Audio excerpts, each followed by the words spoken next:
Philippe a lot to talk about from that game, a very busy game. What did you take away from it? That we make our own downfall 2 games in a row, with conceding goals that you cannot concede in that way.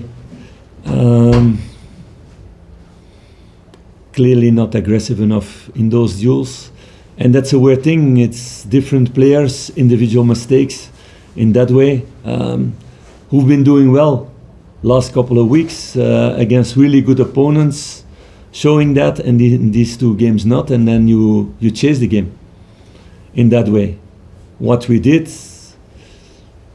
you come back to the 2-2, but we didn't manage to score the 3rd goal in that way, but we make it so difficult for ourselves 2 games in a row with giving away silly unnecessary goals. Not that you're not as a team in good positions, that there's no structure, but just about individual mistakes. How concerning is that? Because I'm sure you would have made a big deal about that after the Yeah, of course. That's very frustrating. It's very frustrating because we make it so difficult for ourselves in that way. And that's the weird thing. If the quality to do it is not there, you have a big problem. But it's now, they showed it last couple of months that there was a good defensive side. They played against Tottenham really well in that way, against Celtic also, in the games before also, the weeks before. And now in 2 games in a row, we give amazing goals away. Also not that we get 5, 6, 7 chances against, but if they come in the box now, today, against St. Mirren, it's directly a goal in this first half. So then you need to chase things. In that way, the team did. In the second half, it was not a team that gave up or one player who gave up. Everybody has been fighting for that. But that's the minimum, of course. But we throw away 5 points in 2 games by defending really bad. Do you regret making as many changes to the starting lineup today? Do you regret making as many changes to the starting lineup, and how much of that was enforced on you, if you like, by the sports science department? It's really simple, guys. It's really simple. Yannis was sick. Yannis was normally starting today. Liam Belligan is injured. EFT played almost the same amount of game than he played last season until now. Ritvan played for me a good game on that position. Václav played already double amount of minutes that he played last season. And he was saying also that he was dead tired yesterday. And the same with Hamza, who played almost the same minutes as last season already in a short period. So, yes, I see also the difference when Václav and Hamza come in the second half, and they showed good quality. But I would be really a fool if I would have started with them and after 60 minutes they both would have been injured for 1 or 2 months. Then I would be a fool. So in that way, yes, I listen to my staff, I listen to the players themselves also in that way. And I've been pushing several players in these situations the last couple of weeks, but there is a limit on pushing them before you come to the injury thing.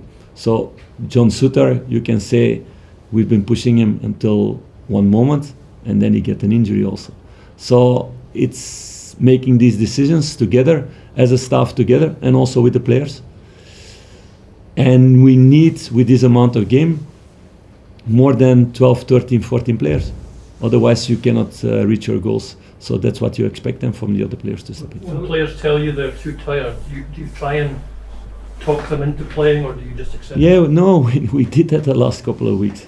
And they don't come to say that they're too tired, but you see people, how they are. We test them also in different ways with the staff. So then you need a rotation. It's not possible. There's not one team in the world playing with their attacking players every time 90 minutes, every 3 days, for 3-4 months in a row. There's not one team in the world doing that. So we cannot do that also. Otherwise, we take the wrong decisions. Would I loved to have started today with Václav and Hamza? Of course, yes. But I need to be smart in that way also, not to lose them for the next couple of months. Philippe, no one likes asking these questions, but given the gulf at the top of the table in terms of points, do you have any concerns about the board losing faith in your management? Do you have any concerns of your own position? No, I'm not concerned about that because I'm only busy with the team. And we knew before the season what project and what challenging project it would be. On that side, it's difficult to speak about that because you will not understand and people outside maybe will not understand. But there has been an evolution made. The last 2 games not, for sure not. And we have hurt ourselves in that way. But there were good games the last couple of weeks where the team showed the potential. In that way, there are already teams interested in some players for the future, what we didn't have the last 2 years. So we're taking steps, but you cannot speak about that after losing points against St. Mirren and against Motherwell. I know. But we hurt ourselves, so that's the players, staff, me, all together, the responsibility that we get these goals against. And the difficulty in that is it's avoidable individual mistakes in those moments, and 2 times that the opponent kills it also off directly, not with missing a chance, but they directly score. So we need to work hard now in a few days, to be much more resilient and much more determined in these defensive actions. That's going to be one part of the game, but of course also with the ball, to show what they've showed in this cup final, and to look towards that. Have the board indicated they'll support you in this project, in this evolution? Yes, they made a really clear statement about that already in the beginning of the season, and now also with the people involved. Do you think nothing has changed there? Do you think with another manager we would have not have made mistakes today defensively? Was it the problem that the structure of the team was not good? So those are things that a board needs to decide.